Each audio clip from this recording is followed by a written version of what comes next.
another nice day. I'm way up on the east coast today.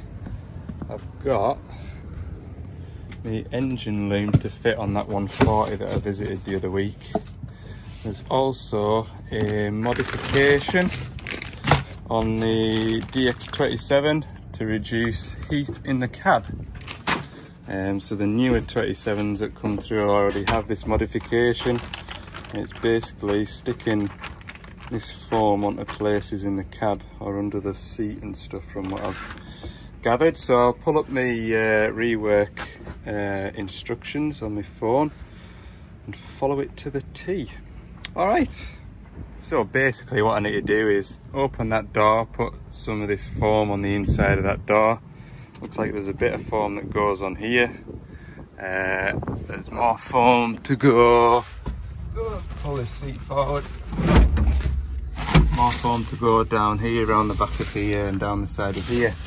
And I need to remove this seat base and put some foam on the underside of this plate here from what I've read. So yeah, you need to detach the seat, which you can tell I've not done this one because I normally put a plug here for the orange seat belt. So I'll have to leave this seat belt wiring in place. Never mind. Yeah, so that's what I need to do. That's what I need to do. Right, I'll get this seat off and lift it out of the cab, and then we can see what we're up to. There we go, that's the seat removed. It's a good job it's a nice dry day. Then what I need to do is apparently remove the seat from the base, I think. I'll just double check my instructions. The seat is detached from the base. Now what I need to do is, obviously I need to clean it off, put that down, and then find a home for the rest of this stuff. Easy. There we go. Bit of foam there, bit of foam here, and foam all the way around here. Don't know if I mentioned it before, but it's to prevent heat coming into the cabin. Apparently the engine gets warm obviously and you're sat right on top of it, so it's to prevent heat. So right, well, throw the seat back in. It's heavier than it looks, that little seat. That wasn't me, by the way, I don't know how that happened. It's under the seat base, so it'll be fine. Yeah, that's it then. Keep that tucked out the way, then I don't break anything. Looking good. Right, there we go, job complete, all back together. Can't even tell there's any soundproofing in now, or heat proofing. This seat weighs an absolute ton and it doesn't go back in through the doorway, so I put it in through the front window. And I was very careful not to catch that glass there. But that seat was heavier than it looked, I promise you that. Right, I need to put this window down. Isn't doable one-handed, is it? There we go. Right, the next job, I've got that wiring loom, so I'm going to go and do that next. Be about lunchtime now, I think. Going by my stomach. So if you remember the video from, was it a week or so ago, there was a engine loom in there that was crushed. And I really wasn't happy with it, like, so I'm going to replace that piece of loom, which in the parts list goes around the engine. Doesn't look bad in the parts list, but there'll be plenty of panels to take off to get access to P-clips and cable ties and all sorts. It's 1:45, 10 to 1. Goal is to be finished by 3, half 3 the latest, so I'm going to get my head down and crack on with this. Pull all the panels off first and then just get a good look at where all the wiring goes to and get some pictures, and just before I pull the wiring out, just pull that new loom out and just make sure that it looks like it's gonna marry up. There was only one choice, I think, for the loom, so there shouldn't be any surprises, but you just want to be sure before you start ripping.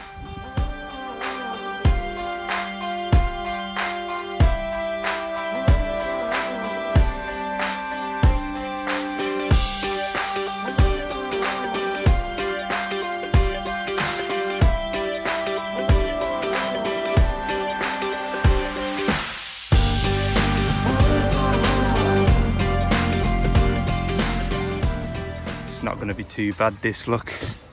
It's all pretty much, other than alternate cables, and there's an earth strap. I think that one will be the earth strap.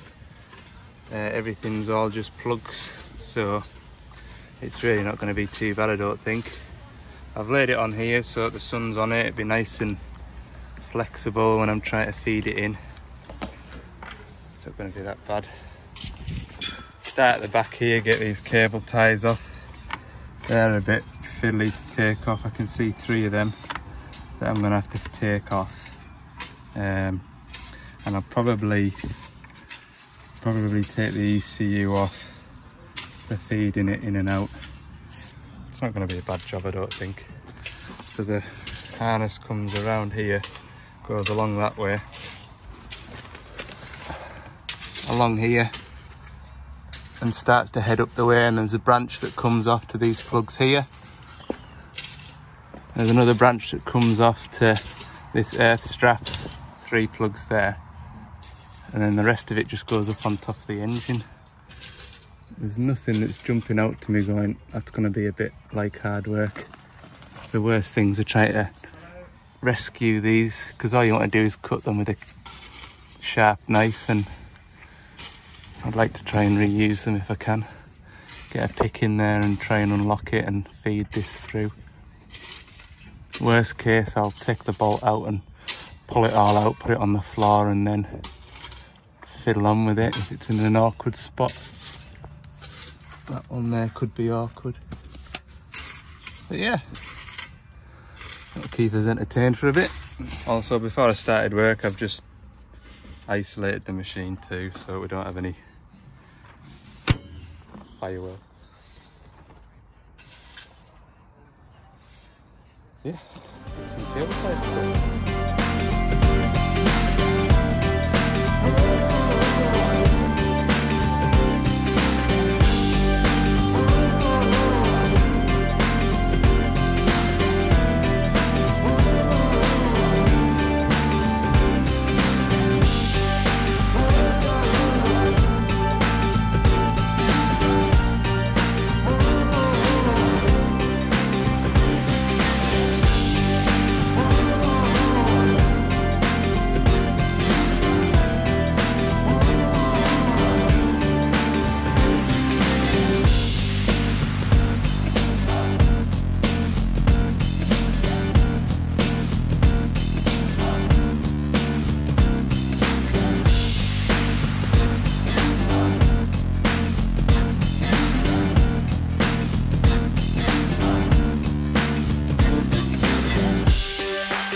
Right, I've stopped to rehydrate and have a bite to eat. Engine loom's out, put the new one in. So I got the loom out by 2:10. Time did I start? 10 to 1. About an hour and 20 minutes to get it out. It'll easily be an hour and a half to get it in, I bet. So what does that take us to? 2:30, 3:30. Better get my head down.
So that's the loom in. What time is it?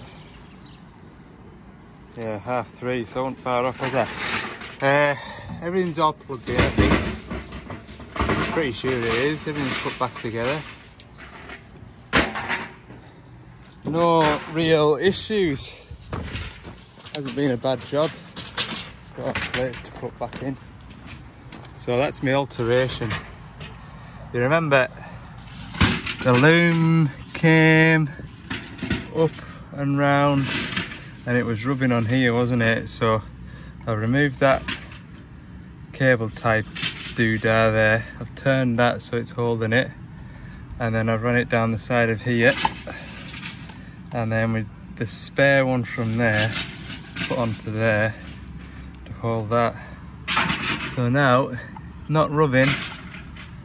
Oh, it's not rubbing on anywhere. Job done. Better than it was when it left the factory, I would say.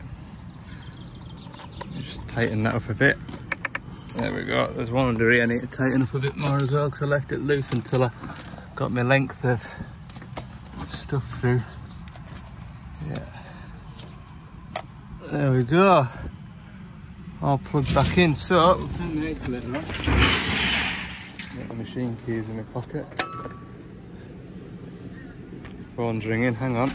So now's the time to see what error codes I've got. It's a good start anyway, the radio's turned on. You've got a lot of stuff to kind of be getting on with, so... Oh, good.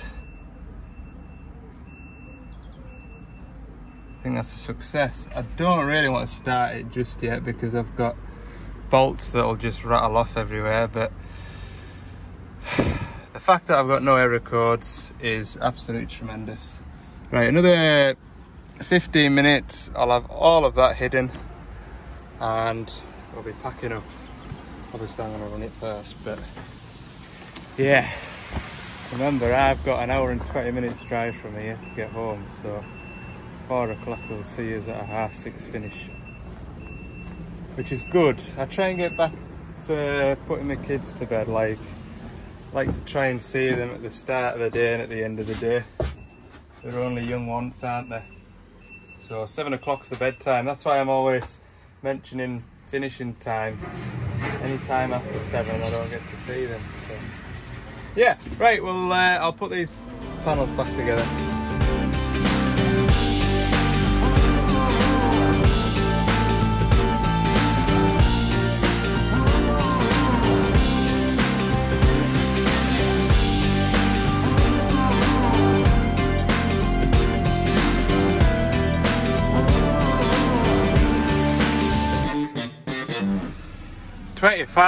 That machine's going.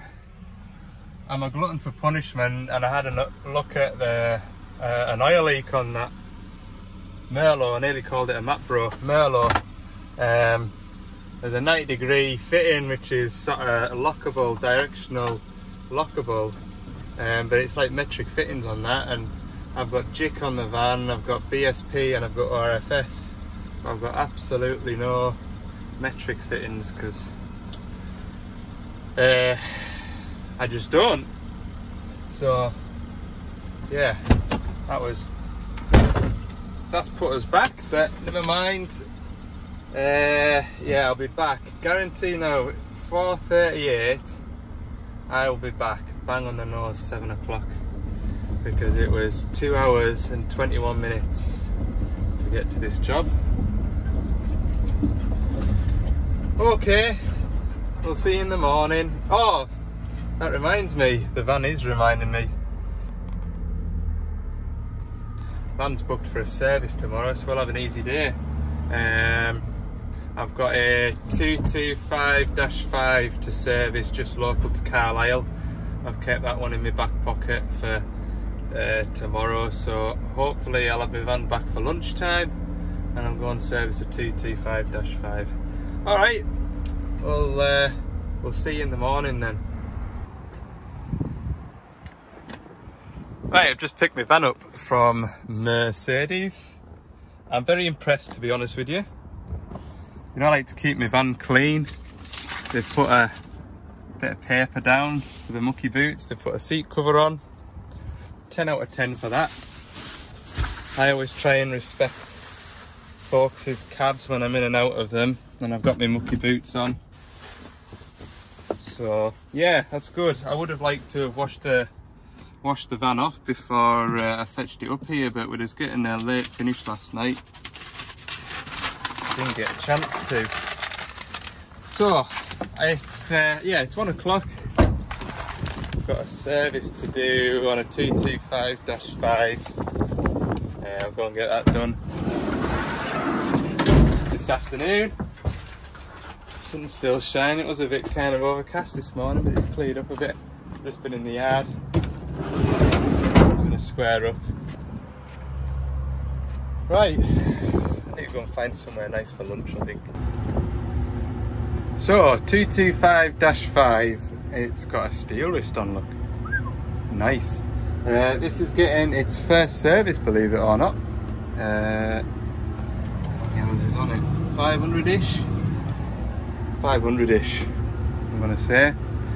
I'll just let the engine do its warm up before we rev up and go, and then I'll pull it forward, set the travel motors up and pull my van in next to it. Get some filters changed. We'll be doing the pilot filter, hydraulic return filter, engine oil and 2 fuel, final drive and slew gearbox, all to do. We'll check it over, check out pressures and everything like that. Yeah, I'll just wait for it to warm up. I've got all the oils draining, and I've just drained the fuel out of this filter. You can see there's a bit of muck in the bottom of it. I'm not sure how old this machine. I'm sure this machine could be 2 year old. Have a look. 21, 22. Yeah, this machine will be coming up to 2 year old, and this fuel filter hasn't been changed yet. So I've got a strong suspicion. See, when they're new, when you come to do the first service, these filters are always savage tight. So this has got an extra 2 years on it, having not been moved. So I'm looking forward to getting this one off.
Right, so my filter's changed, engine oil's failed, I've just got hubs, and I need to remember not only to plug the water and fuel sensor back in, but also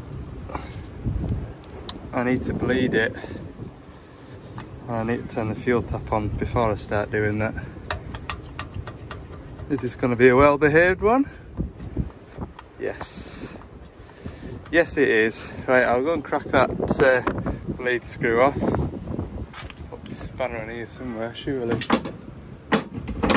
Never put it back already, have I? No, I haven't put it back. Where is that spanner?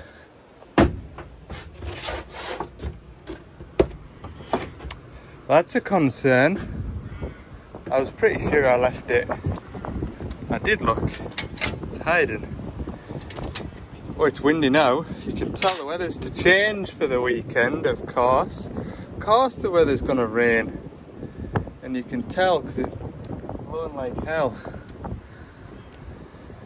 Yeah, so that ground that you saw me ploughing, that's all been drilled now, so I might, after work, see if it's to roll, because I've passed the drill going to do the last field this morning, so I might do a spot of rolling this evening. We'll see. We'll see. Right, I'll pump this up because I could do it with two hands really, just to stop it making such a mess. Right, that's me finished. I've just been having a little play with it, checking out pressures. Everything is bang on within spec, as you would expect. Service lights, I think I reset them. Yep, all good. Happy days. 3:30. I'll go back to the yard and give the van a wash. Then it's nice and fresh for next week, I think. So the wash was, or still is, busy. I went to fit my new mirror. That fitted okay, but the mirror lens is completely different. So I've still got a cracked indicator lens. I've put the trailer on to have a go with it. That looks good. Move them pallets up the yard. I've finished with them. So I'm gonna call it a day. It's 5 o'clock after all, so I hope you all have a good weekend. And yeah, plenty to do next week. Next week, start of the week's looking busy. There's a nice little bit of work lined up for next week, so should be good. Hope you've enjoyed this video. If you have, let me know by clicking the like button. If you haven't already, hit the subscribe button too. And for more bits and pieces throughout the week, keep an eye on Ali's Digger Diary on Instagram and occasionally TikTok. Right, we'll see you in the next one.